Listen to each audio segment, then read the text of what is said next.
अस्सलाम वालेकुम रहमतुल्लाह। मैं हूं शम्स तबरेज़ कासमी और आप देख रहे हैं मिल्लत टाइम्स। बाबरी मस्जिद राम जन्मभूमि तनाज़ुर की समाअत और बहस सुप्रीम कोर्ट में आज मुकम्मल हो गई है। रोज़ाना होने वाली समाअत का आज 40वां दिन था। आपको याद होगा 6 अगस्त 2019 को यानी इसी साल 3 महीना पहले बाबरी मस्जिद में समाअत शुरू हुई थी और सुप्रीम कोर्ट के जजेस ने, जो 5 जजेस पर मुश्तमिल बेंच थी, उसने कहा था कि रोज़ाना हम समाअत करेंगे, ज़रूरत पड़ेगी तो छुट्टी के दिन में भी समाअत करेंगे। वक्त बढ़ा दिया गया था तो वो समाअत रोज़ाना होती रही और रोज़ाना होते होते 40 दिन रोज़ाना समाअत हुई और बिल आखिर आज 16 अक्टूबर को ये समाअत मुकम्मल हो गई है। अब उम्मीद है कि 17 नवंबर से पहले फैसला आ जाएगा, क्योंकि 17 नवंबर को chief justice of India Ranjan Gogoi retire हो रहे हैं, तो उनके रिटायर होने से पहले फैसला आ जाएगा। अगर वो रिटायर होने से पहले फैसला नहीं लिख पाते हैं, फैसला नहीं दे पाते हैं, तो फिर मुश्किलें खड़ी हो जाएंगी, नए सिरे से बेंच बनेंगी। अब हो सकता है कि इस फैसला को बरकरार रखे या सरेनो समाप्त हो, तो इसलिए ज़्यादा लोगों का दावा है या कहना है कि फैसला आ जाएगा।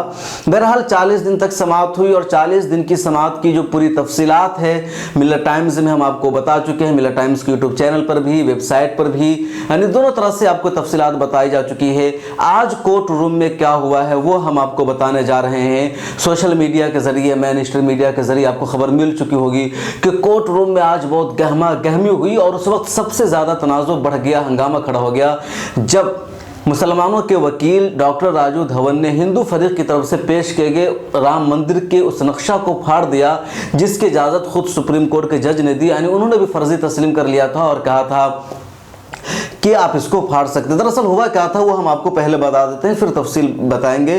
हिंदू फरीकों के वकील ने पहले अपनी बहस का जवाब दिया। हिंदू फरीकों के कई वकील को 45 मिनट का लंच के टाइम से पहले वक्त दिया था चीफ जस्टिस ऑफ इंडिया ने जवाब देने के लिए बहस का।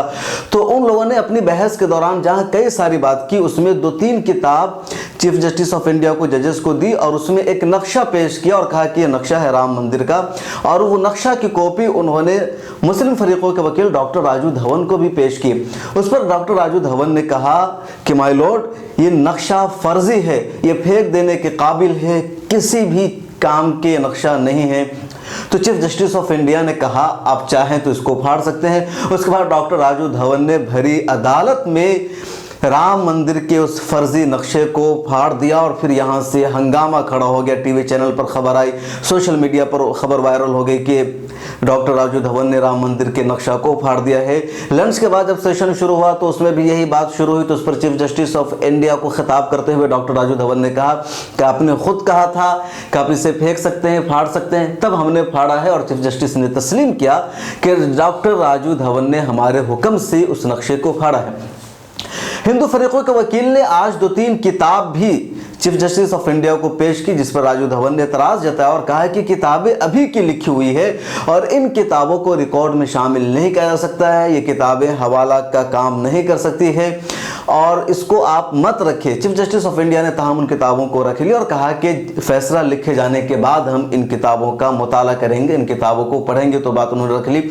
आज की बहस के दौरान जो हिंदू फरीकों के वकील है उन्होंने ये भी कहा कि इस बात का सबूत नहीं है कि मुसलमान वहाँ नमाज पढ़ते थे।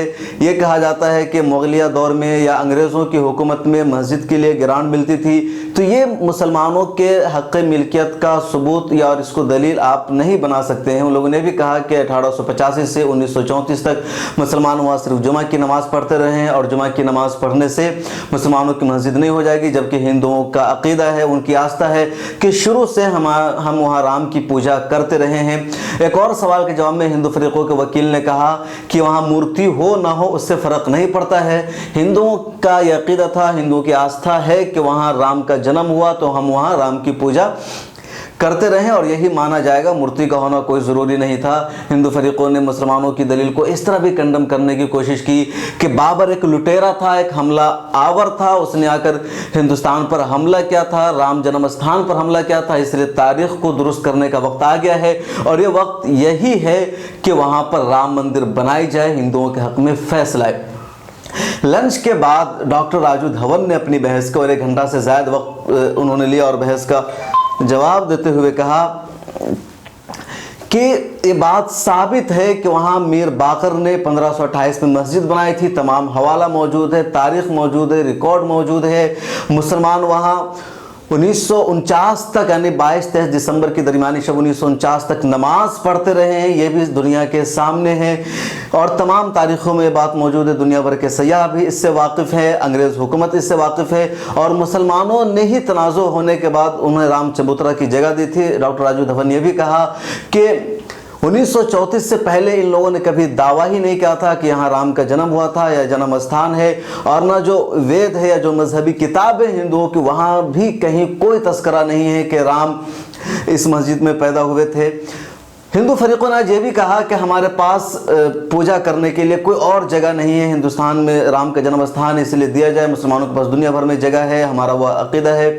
तो उसके जवाब में राजू धवन ने यह कहा कि मुसलमानों का भी अकीदा है कि वहाँ मस्जिद थी तो मस्जिद रहनी चाहिए, मस्जिद तोड़ी गई, शहीद की गई, ये पूरी दुनिया जानती है। और जहाँ तक बात है मंदिर की, तो अयोध्या में बहुत सारी मंदिर है, वहाँ भी जाकर आप पूजा कर सकते हैं, राम मंदिर पर जिद क्यों। तो इस तरह काफ़ी तनाव रहा और बिलाखिर 40वें दिन की बहस मुकम्मल हो गई।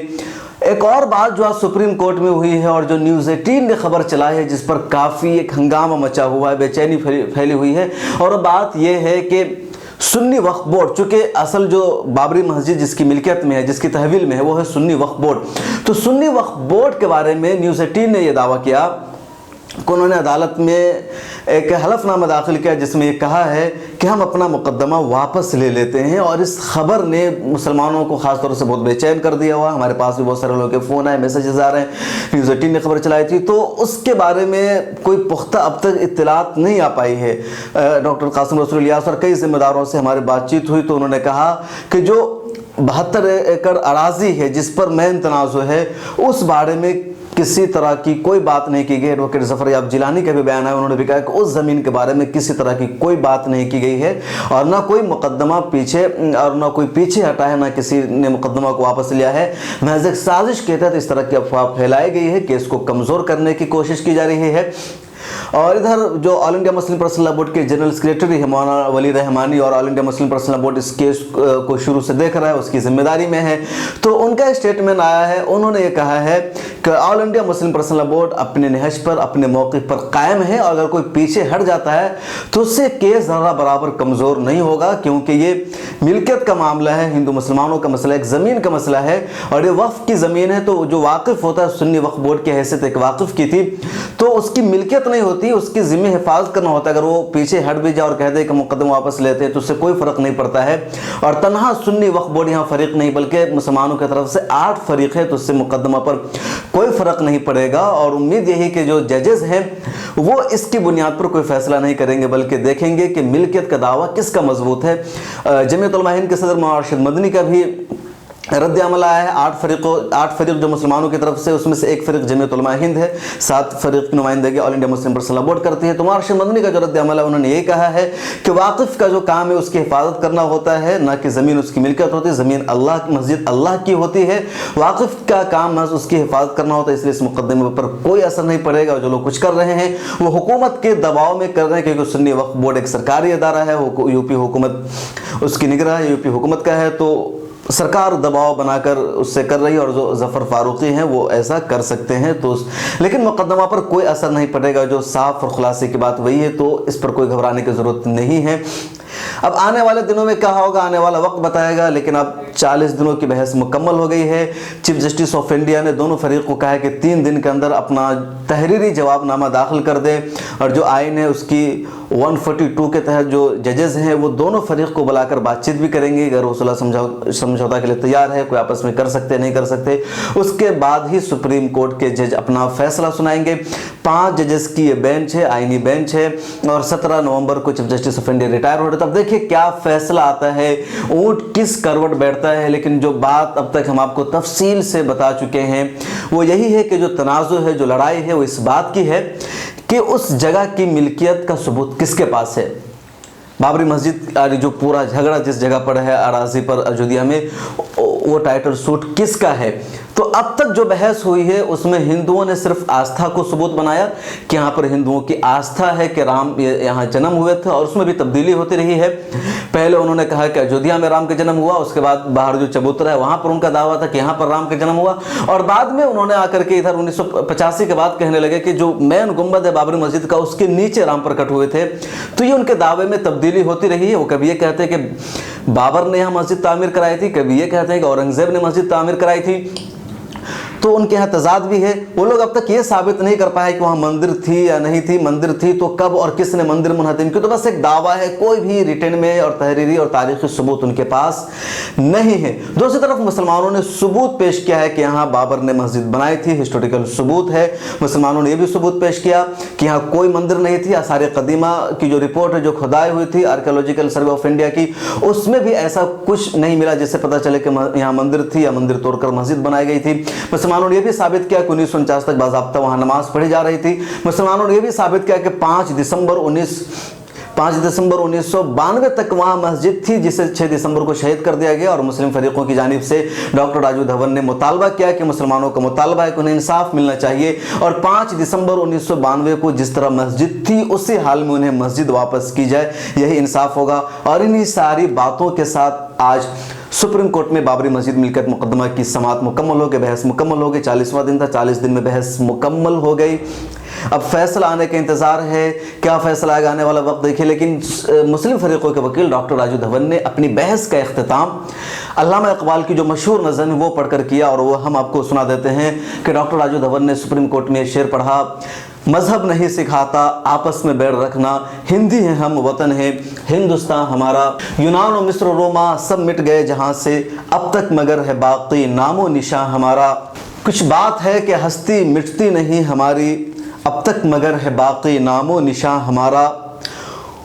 वतन की फिक्र कर ए नादा मुसीबत आने वाली है, तेरी बर्बादियों के मशवरे हैं आसमानों में, न समझोगे तो मिट जाओगे ए हिंदुस्तान वालों, तेरी दास्तां तक भी न होगी दास्तां में। तो ये शेर डॉक्टर राजू धवन ने सुप्रीम कोर्ट में पढ़ा, पेश किया, और उसके बाद बहस मुकम्मल हो गई। हिंदुस्तान की तारीख का ये सबसे बड़ा मुकदमा था, सबसे पुराना मुकदमा था, जिस पर डिस्ट्रिक्ट कोर्ट और हाई कोर्ट के बाद सुप्रीम कोर्ट में आज बहस मुकम्मल हो गई।